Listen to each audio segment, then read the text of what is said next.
Now, ain't that a good fire? Let's get on.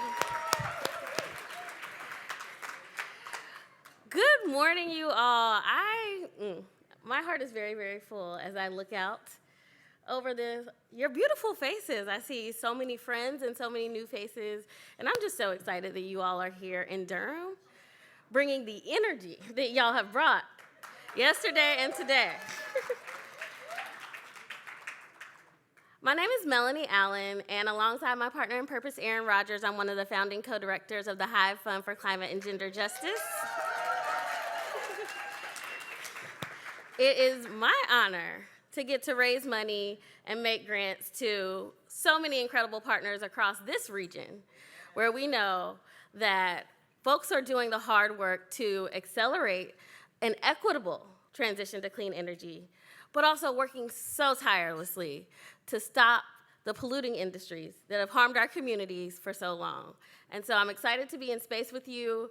I just want to check in. This session is community voice, community vision, and I didn't think we could start without getting some of your voices in the room. So I know we heard yesterday who was in the room, and some folks weren't here yesterday or here today, so I just want to get a sense of who's here with us today.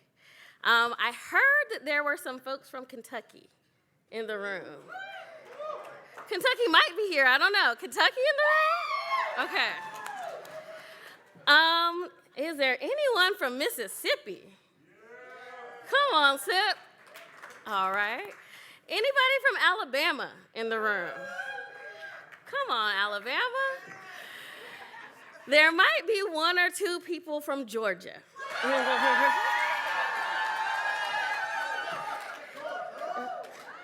Oh, come on. I shouldn't have set y'all up like this, but is there anyone from South Carolina in the room?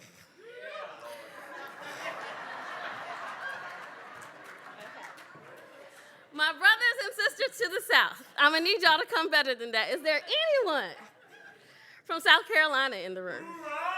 Okay, we got one. Is there anyone from Tennessee in the building? Okay, we got one. Sometimes all it takes is one, right? That's it. Now, is there anyone from the great state of North Carolina in the building today?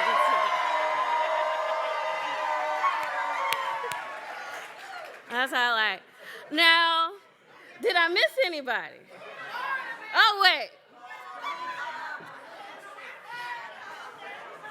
I knew that y'all were going to bring the energy. And so, I'm going to see if there's anyone here that came all the way up from Florida.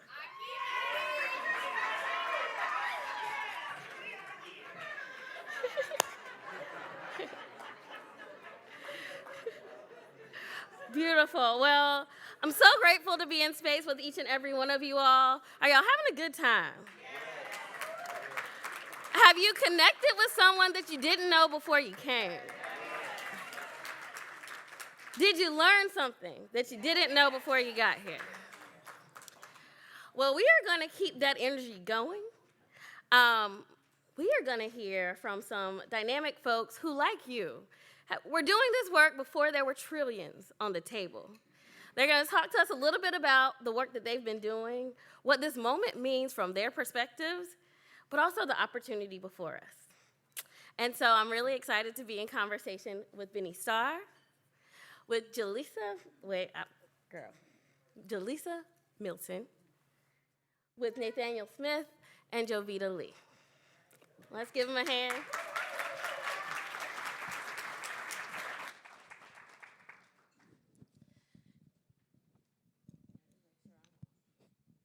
Can y'all hear me?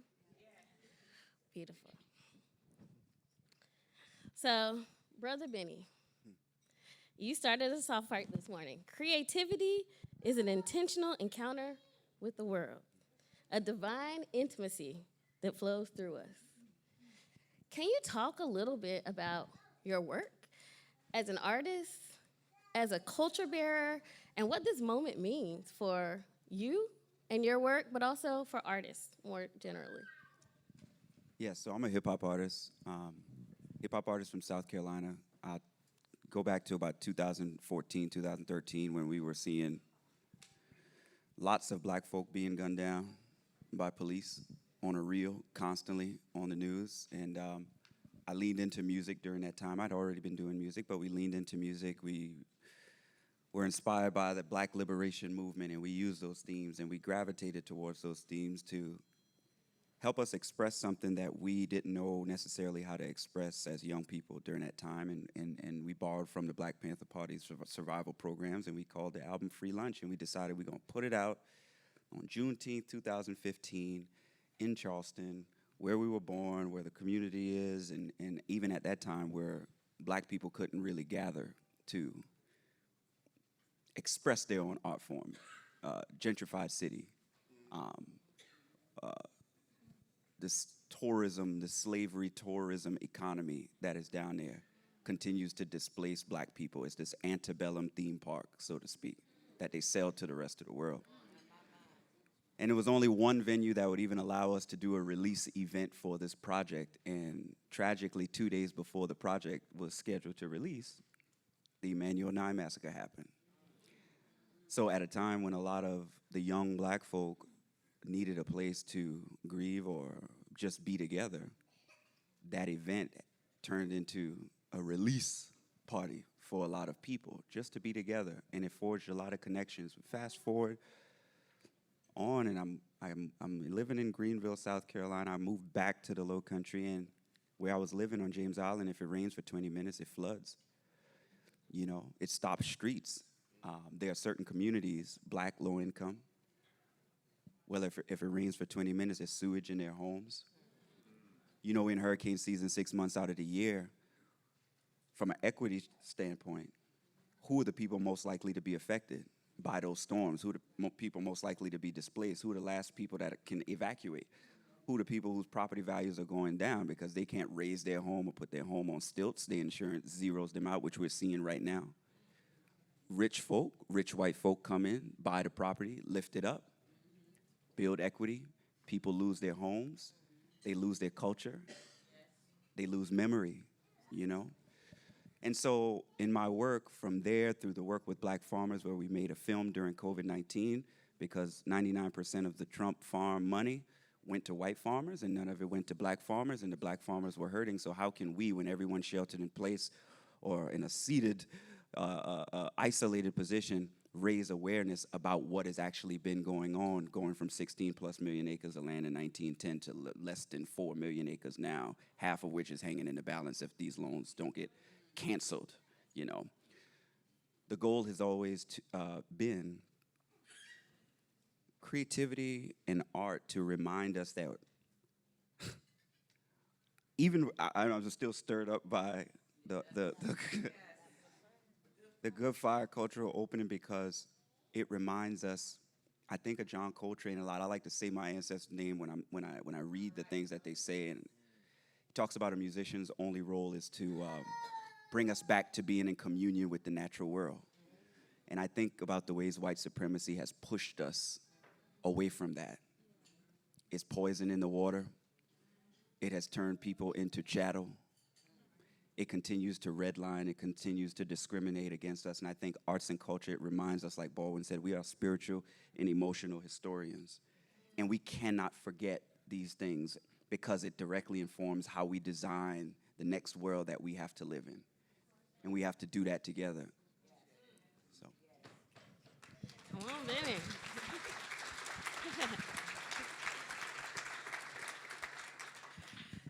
Jilisa. First of all, I want to honor Jilisa, who has just newly stepped into a leadership role. And so she's now leading GASP, Greater-Birmingham Alliance Stop Pollution. Let's give her a...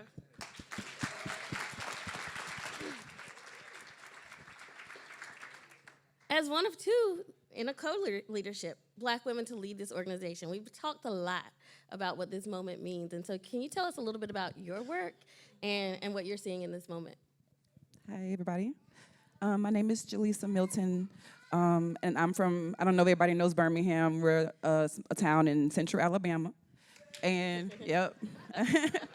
And growing up in Birmingham was really important to me because of the way that I viewed my family.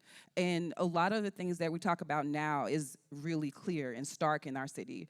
We were founded as a company town in the 1800s, which basically means the steel and coal industry created the town in order to do their work. And so we have, if you encounter people from Birmingham, you're in their person of color, you're more likely to hear stories about how their family were steel workers and coal workers and things like that. And I was one of those people because my grandfather talked about coming home covered in soot, after working really hard, laborious hours at a steel plant. So that's the kind of things that I grew up hearing, right? And not really understanding all of the things we're talking about now. So I really love that we started out with the conversation about creativity, because of being a new leader in a time like this, that's like really being kind of thrown out into that space with this moment that we're in. And I was telling Melanie, like, it's so much, and I have to be so intentional because it's my home. And what I want to say about this moment is there's nothing like going into my community and seeing people who live on Superfund sites and areas that maybe could be Superfund sites, and kind of hearing them talk about all the things that are happening to them and kind of being like, I don't know what to do. But then there's another feeling when you hear like, oh, I do have something I can do, or we can do it together. And I think that's what makes this moment for me very important, because I can actually tangibly understand how we can be creative in Birmingham because of this moment. So that's I wanted to say that first. But gas, we're called the Greater-Birmingham Alliance to Stop Pollution. We've been around for almost 15 years, just doing a lot of work in the community to help people understand air pollution and how that ties to our city's history. And that work has been really important, but it's also been really emotional and really challenging, because I'm a base builder by nature, right? And I'm gonna tell you right now, I'm a lawyer and I'm a social worker, but I'm not a scientist. And when I first started as a deputy director for advocacy, I was like, oh my gosh, how am I going to really do this in this way? And what I'm learning is that community can take control of science. So we do a lot of work just trying to help people understand air quality, the Clean Air Act. I'm a lawyer, and I still don't understand the Clean Air Act. And just really understanding how we can put power back in people's hands and how they can be in touch with what's happening with them. And so when I hear words like technical assistance, and I hear words like, how do we can do all this, things like that, I feel like what's important is that I can tie that back to the things that my community, the strengths of our community. We have a really strong collaborative community. We have a history of a lot of collective practices. We have cooperatives. We have all of this history in Birmingham because of the ways that segregation has played out in our city. I was listening to you talk, and I was thinking about just like how Birmingham used to be called Bombingham, because of the way that Black communities tried to get economic opportunities and were met with racial terror, and how that still resonates in the fear and the frustration and the way that people respond when things are happening to them, and like how important it is for community organizations like GAS to really engage with them. And we, in the recent year, we had successes. Like we were able to get a consent order with Bluestone Coke to, they're indefinitely shut down, but they were polluting an area with a lot of cumulative impacts. I'm rumbling my words, but yeah, we were able to get a consent order against facilities. And we were talking about a lot of the work that we do with labor because of how strong that presence is in Alabama, and we're able to get community benefits agreements for a facility in Anniston, Alabama, that actually is a green employer, New Flyer, who produces electric buses. But those electric buses are sent to somewhere like California, but people who labor in Alabama don't get the benefit. So we were able to get something like that, like a private contract for people to get benefits in Alabama.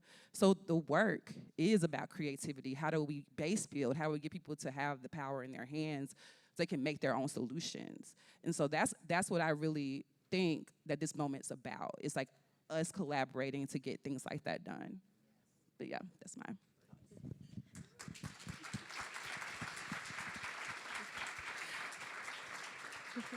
Thank you, Jilisa. Nathaniel, we're gonna bring your voice in here a little bit. And I remember when Justice 40 was first happening, we were in conversation, and I think you all were one of the first organizations that was like, we're just gonna jump feet first into this. And y'all created with partners the Accelerator. Can you tell us a little bit about this moment, what it means, and the Accelerator, and what y'all been able to do with that?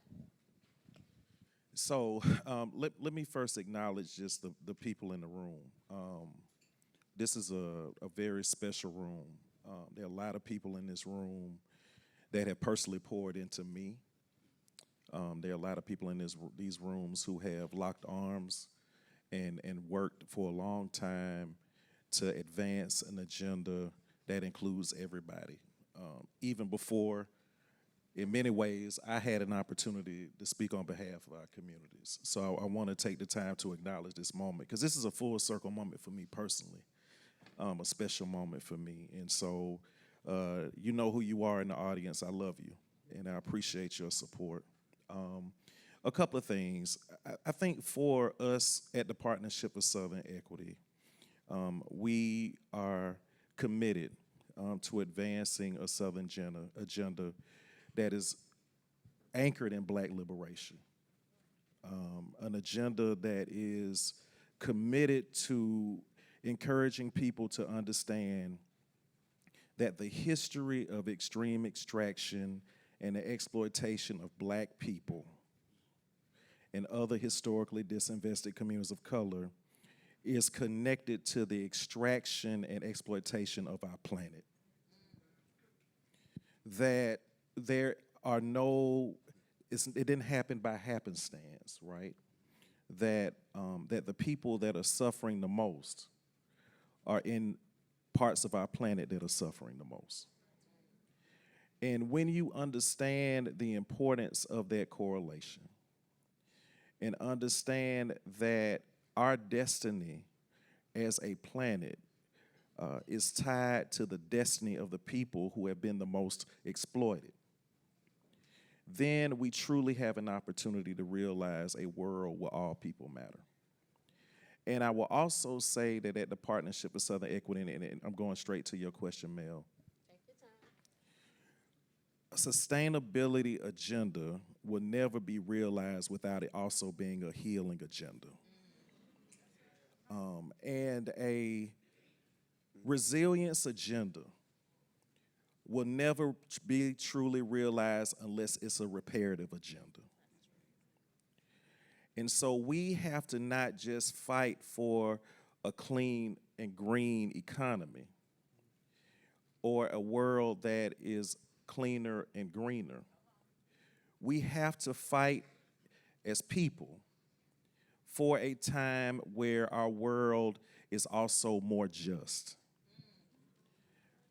And that is the calling that I think we have at this moment, is to not allow the green capitalists, the individuals who just want to replace one extractive and exploitive economy with another, to understand that we as a people will win. And that we will not allow this moment to minimize our ability to not only save our planet, but the people who were the first environmentalists, and those are Black people and communities of color that have been historically disinvested in and exploited by white oppression. So the work that we have been able to do with the Justice 40 Accelerator is not only about leveraging this moment of Biden's executive order. It's about turning that discussion on its head and really working to use this moment as a way to, number one, acknowledge the history of white oppression and structural racism within the context of our federal government. Right? That our federal government has been racist. And it has manifested itself, its racism, in our procurement and contracting practices. Right. And that we have to fight to make sure that we disrupt that culture of racism within the context of procurement and contracting, and create alternative delivery systems that may not be able to solely disrupt it, but create opportunities for people like us to have a chance to truly benefit from the policy. It's one thing to create a policy. It's another thing to work to ensure that it actually does what it says it should do, right? How many of us remember the American Recovery and Reinvestment Act, right? How many of us remember PPP, right?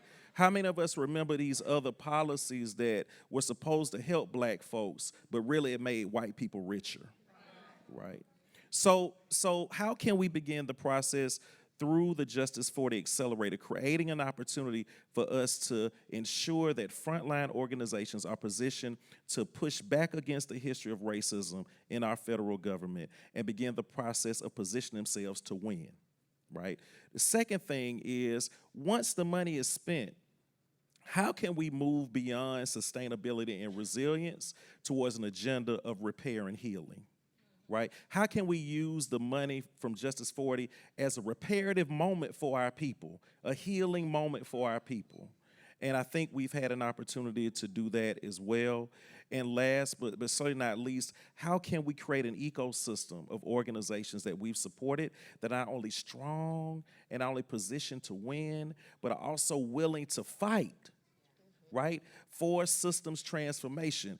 And regardless of what anybody will tell you about this moment, it doesn't matter whether it was now, it doesn't matter, Felicia, whether it was in the 60s or whether it was in the 1800s after Reconstruction. We will never negotiate our way into freedom, right? We will never do that. So we have to fight. And that is what this moment is about. It's not about negotiating our way into freedom. It's about creating the infrastructure that we need in order to fight for the world that we want, because the other side is fighting for that world.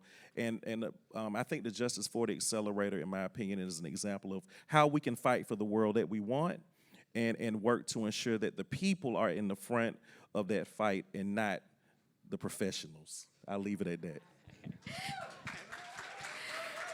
And as a quick aside, I do want to see, because I know that we have some folks that are either currently in the accelerator or have been through the accelerator. So if your organization is or has been through. And Mel, if I just say 101 organizations over the past 3 years, over $40 million we've been able to pull down from the Biden administration. And for the people that are in the audience that have been a part of it, thank you so much for trusting the partnership with Southern Equity. Thank you.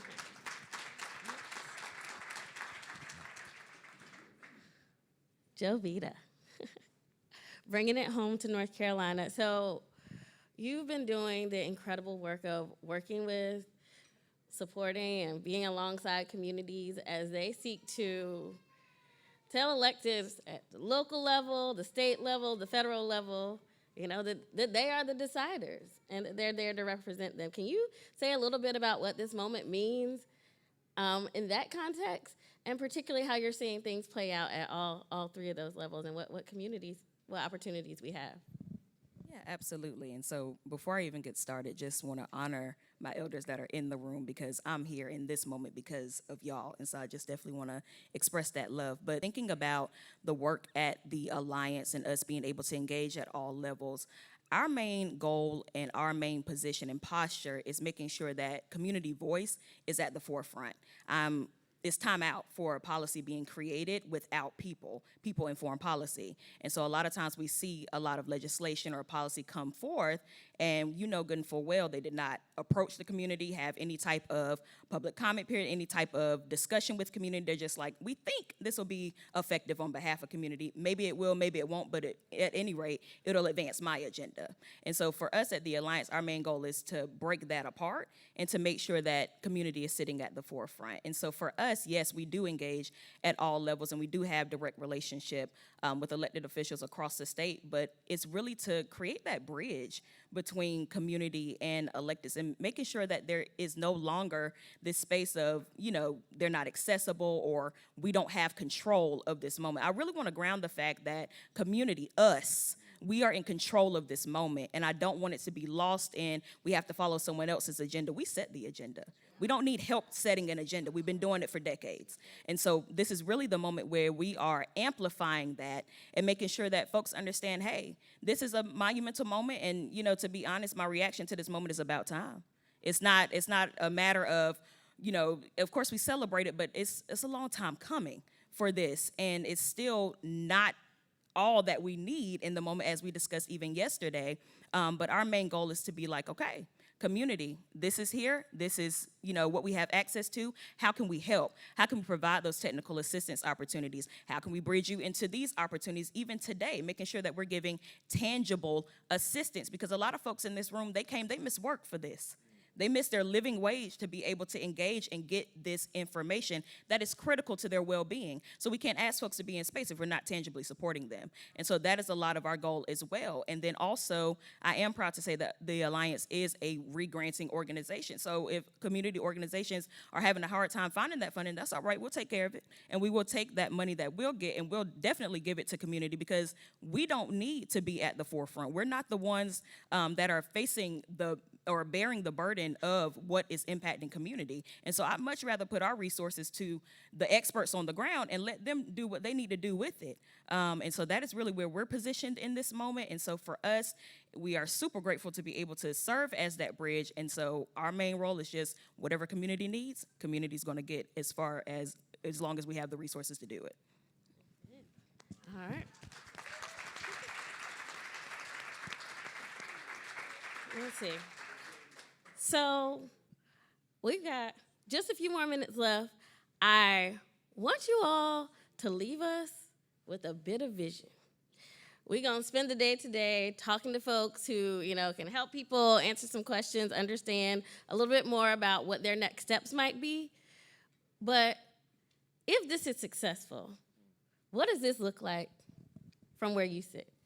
And JoVita, I'm going to come right back to you. We're going to bring it on back down this way. But what does success look like for your people in your community?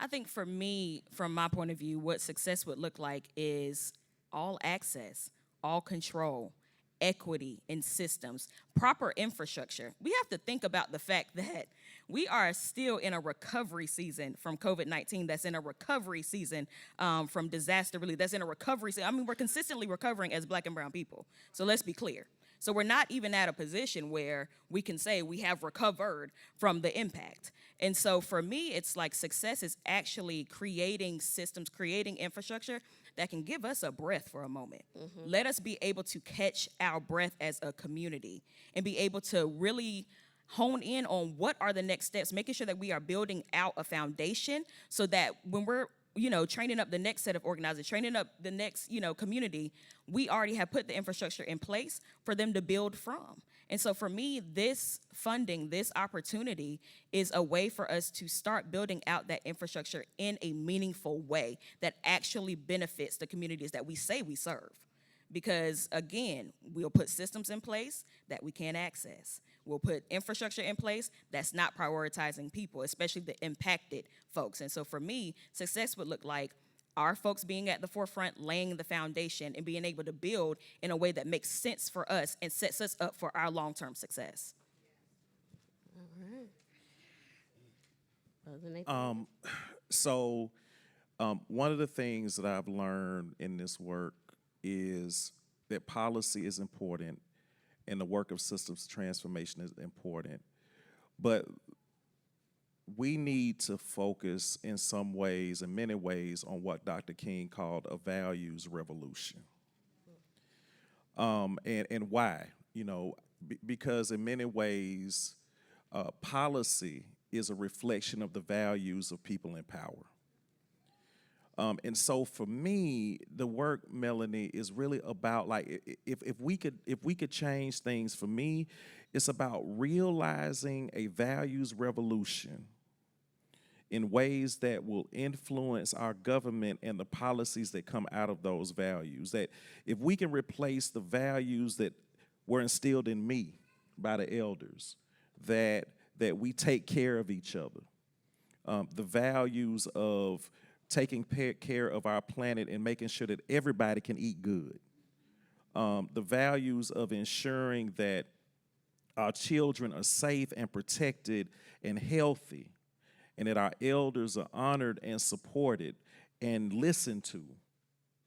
You know, if we can embed that into the policy-making process, though that value system, then I think that so much would change, because I think that the values that are undergirding and enforcing the policies that are harming us today have a different set of values. And I think that if we can incorporate our own values in a real way, I think real change can happen. Ideally, and the holy grail for me is gas not having to exist anymore. I know that's like all the way down there, because I get sad that it has to. But the shorter answer is I just kind of similar, like having something integrated, like having something where people see the connections between things like labor and things like that, and all these collaborations and partnerships. Because, you know, when I mentioned the CBA, that was done with a coalition, right? Like, I see some partners in here. I see Sherry from Energy Alabama and people like that. Like having a lot of our work kind of integrated and the community kind of being a part of it, I think like it needs to look more like less siloed, just more connected. Yeah.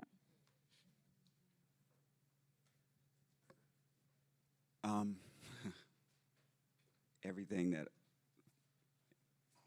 the panelists that I'm up here with have said, I can't say that any better. I think it's very important to say that the wickedness of white supremacy, and it is wicked, one thing that it has done, it has changed the way that we relate to one another. So ideally for me, I would want us to get to a point where we can ask ourselves, and when I talk about creativity as this divine intimacy, it's the thing that makes us human, other than breathing and the things that we inherently do. We have to unlearn how to be creative people. And I don't mean just drawing and dancing and singing. I mean the curiosity, the problem solving, how we gravitate to these things. It's what makes us human. And we've been forced to unlearn those things to fit into a white supremacist society that wants us to do exactly what it tells us to do and not question anything. And it changes the way that we are able to relate to one another. And if you have a pen and a paper, and if you feel so inclined, I want you to write this down. When I think about creativity as that deeply conscious encounter with the world that thrusts us into a process of bringing something new and a value into the world, relationship informs that. So the question becomes, how am I in relationship with the environment in a way that informs that conscious encounter? How am I in relationship to justice in a way that informs that conscious encounter? How am I in relationship to labor and ownership? And how does that relationship inform this conscious encounter? And how am I in relationship to spirituality?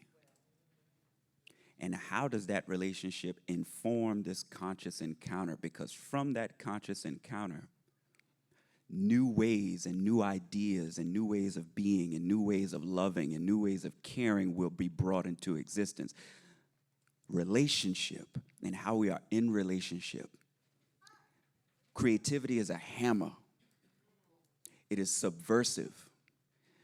We are at war, and that is our strength. That is one of our strengths that we wield. Remember, as we're talking about these infrastructure dollars, and as we're talking about roads, and as we're talking about waterways, and as we're talking about communities, how those things have been weaponized against us. So the question, well, the thought that I want to leave with you all is to always remember that relationship is infrastructure too.